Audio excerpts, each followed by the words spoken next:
Oui, oui, oui, oui, oui. Bonsoir à tous, toujours. Livre pas que du paquet plus depuis l'Europe de l'Est. Voilà, c'est important, il faut qu'on en parle. Parce que là, je voudrais m'adresser à Saleh Timoko, le maire de Tchad Saleh. Voilà. Récemment, nous venons d'apprendre qu'à Port-Boué, il y a eu un incendie et des gens ont perdu la vie. Ces personnes-là, qui habitaient dans des zones précaires, oui, dans des endroits à haute tension, oui, et ça a pris feu. Parce que à la veille, il y a eu un vent. Je ne sais pas s'il a plu, mais on nous dit qu'il y a eu des tôles qui se sont volatilisées et qui ont touché les fils, oui, électriques. Il s'est coupé et c'est comme ça, c'est parti. C'est tombé sur des maisons précaires. Voilà. Et ces maisons ont pris feu. Et parmi les morts, il y a eu un enfant de 2 ans. Voilà. Voici ce qu'on craignait depuis fort longtemps. Voici ce que l'État craignait depuis fort longtemps. Oui. L'insécurité dans des zones précaires. L'insécurité dans les zones précaires. Voici pourquoi j'interpelle à Saleh Timoko, le maire du Tchad Saleh. On a eu des cas récemment à la GESCO, n'est-ce pas? Des personnes qui habitaient dans des zones dangereuses. Oui, oui. Et les vidéos que nous avons vues au niveau des GESCO, il y a eu des personnes qui habitaient aussi dans des endroits à côté des poteaux électriques de haute tension. Pourquoi moi je n'étais pas Saleh Timoko? Parce que nous avons vu à Saleh Timoko à Live TV. Oui, oui. Qui a eu à faire beaucoup de bruit. Qui est venu avec des dossiers à défendre l'indéfendable. Vrai ou faux? À défendre l'indéfendable. Pour lui, c'est normal. Oui, oui. Et qu'avant de casser, il faut dédommager. Et qu'avant de faire ceci, voilà qu'il y a eu telle école qui a été cassée. Voici les dossiers, voici les preuves. N'est-ce pas? Ce qui a fait que l'État, Adama Bitogo, a été obligé de ralentir un peu. Voilà le déguerpissement des populations dans des zones précaires. Vrai ou faux? Et aujourd'hui, parce que bientôt la saison pluvieuse, mais avant la saison pluvieuse, il y a le vent et tout ça. Et avant, tu nous apprends qu'à Port-Boué, voilà, il y a un quartier précaire qui a pris feu. Pour décès, 5 morts, et dans les 5 morts, 6 morts, un enfant de 2 ans. Voici ce qu'on aurait pu éviter, oui, si le déguerpissement continuait. Oui, voilà ce qu'on aurait pu éviter. Aujourd'hui, il y a 5 morts. Bientôt la saison pluvieuse. Il y aura combien de morts? Oui. Et là aussi, j'interpelle les maires, les présidents de partis qui sont dans la politique. Oui. Qui politisent tout. Nous avons vu, côté GESCO, Babo qui a été là-bas. Nous avons vu le président du PDCI, RDA, le nouveau président qui a été là-bas. Parce que pour eux, l'État a mal fait. Pour eux, l'État a mal fait de construire, de casser. Alors que l'État a eu à dire qu'il est mieux que ces personnes-là, même dans ma bande de pont, que ces personnes-là souffrent que de perdre la vie. Parce que tu vas souffrir pour combien de temps? Tu vas souffrir dès le début, mais après, ça va aller. Oui. On ne souffre pas toute la vie. On souffre pour un temps. C'était pour un temps. Parce que quand tu meurs là, est-ce que tu as le temps de te retrouver, de te rechercher? Quand tu meurs, tout est fini. Alors que quand tu vis et que tu souffres, tu as le temps de te battre et de te construire un avenir. Tu as le temps de te battre et de pouvoir réaliser quelque chose. Mais quand tu meurs, tu peux réaliser quoi? Prenons l'exemple de ceux de Poboué. Oui. Ces personnes qui viennent, qui viennent de mourir. Bon, si on avait cassé le coin, par exemple, attends, et qu'ils souffraient, et qu'ils dormaient à bas de pont, oui, et qu'ils étaient à gauche, à droite. Mais aujourd'hui, ils allaient avoir le temps de pouvoir se reconstruire. Vrai ou faux? C'est vrai qu'ils allaient souffrir, mais ils allaient avoir le temps de pouvoir se reconstruire. Mais aujourd'hui, ils sont morts là. Comment est-ce qu'ils vont se reconstruire? C'est fini, c'est fini.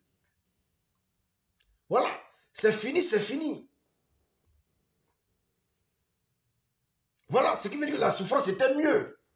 C'était mieux de laisser souffrir et après se battre, se reconstruire. Parce que tôt ou tard, l'État allait quand même indemniser, donner un peu quelque chose, il allait se défendre. Mais aujourd'hui, ces personnes-là sont mortes. Parce qu'ils ont voulu tenir tête aussi à l'État. Parce que quand on casse, ça se plaint. Oui, oui, oui, ça se plaint. Depuis fort longtemps, on leur a dit quitter le coin. Parce que c'est mal placé. Oui. Sur les vidéos, on a vu que des personnes ont fait des garages sur une ligne à haute tension. Des garages. D'autres sont venus habiter là. Si en ce moment on avait cassé, les gens allaient prendre ça pour une histoire politique. Oui, oui, oui. Parce que quoi, pour eux, comment je peux dire, les éléments où les voies se trouvaient dans ces quartiers précaires-là, dans ces bidons vides-là. On a vu le cas de Gesco. Oui, oui, oui. On a vu le cas de Boribana. Aujourd'hui, voilà Poboué. Souvent, l'État doit fermer les yeux puis frapper. Vaut mieux souffrir.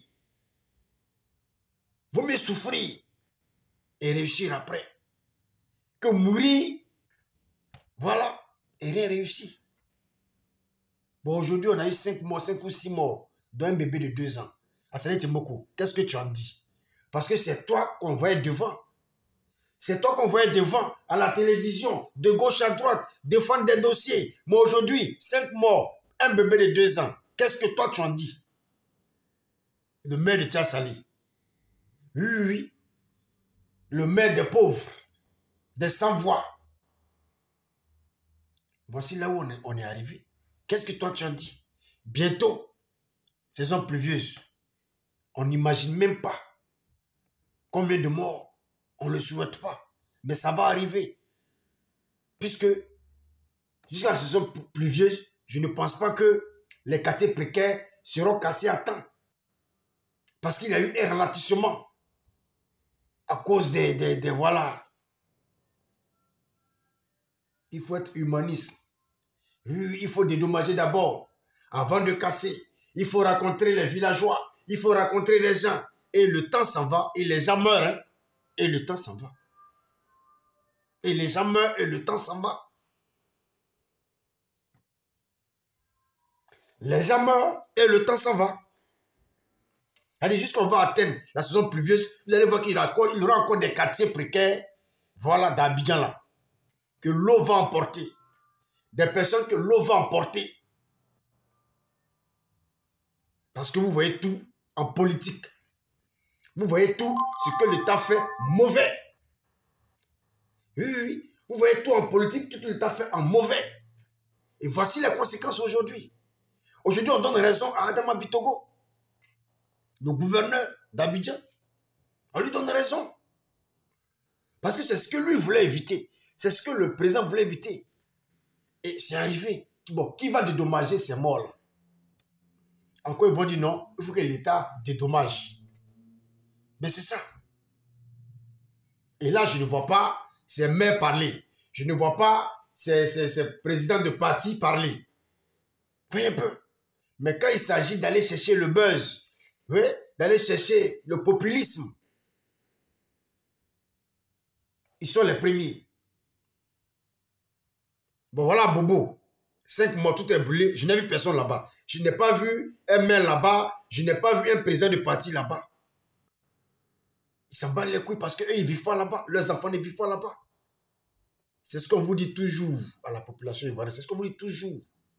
Ces personnes ne vous aiment pas. Ils viennent vous défendre pensant qu'ils vous aiment. Vous pensez qu'ils vous aiment. Ils ne vous aiment pas, ils sont là pour un intérêt. C'est pour que vous puissiez voter pour eux. Ils s'en battent les couilles de votre vie. Que votre vie soit en danger ou pas, ils s'en battent les couilles. Et c'est les conséquences qui sont là. Maintenant, vous-même, vous voyez que, déjà, on est mal situé. Déjà, notre vie en Dieu. Déjà, on est dans des endroits, oui, dangereux. Aujourd'hui, ces maires-là sont où? Qui vous ont défendu hier, ils sont où? Ces présidents de parti qui vous ont défendu hier, là, ils se trouvent où aujourd'hui? Tout le monde va se référer à l'État.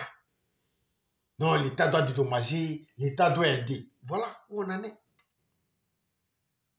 Plein de bidonvilles comme ça dans la capitale. Où des personnes risquent leur vie.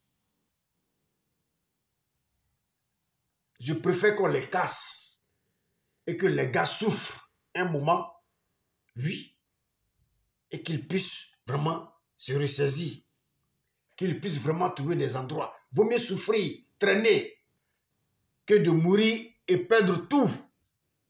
Parce que quand on meurt là, on ne peut plus se battre, on ne peut plus rien faire. Oui, ces personnes vaillantes, oui, ces personnes vaillantes qui sont décédées là. Mais si on avait cassé le coin et qu'ils traînaient, ils allaient d'un place chez leurs amis, chez leurs parents, de gauche à droite, chercher à travailler et puis reconstruire leur vie. Mais aujourd'hui, ils sont morts là. Est-ce qu'ils peuvent reconstruire encore leur vie? C'est fini ça. C'est fini. C'est fini ça. C'est fini. C'est déplorable. Tout ce qu'on peut dire, c'est des condoléances. Et puis ça s'arrête là. Si ce, il ne faudrait pas que je parle plus depuis l'Europe de l'Est. Ciao, ciao.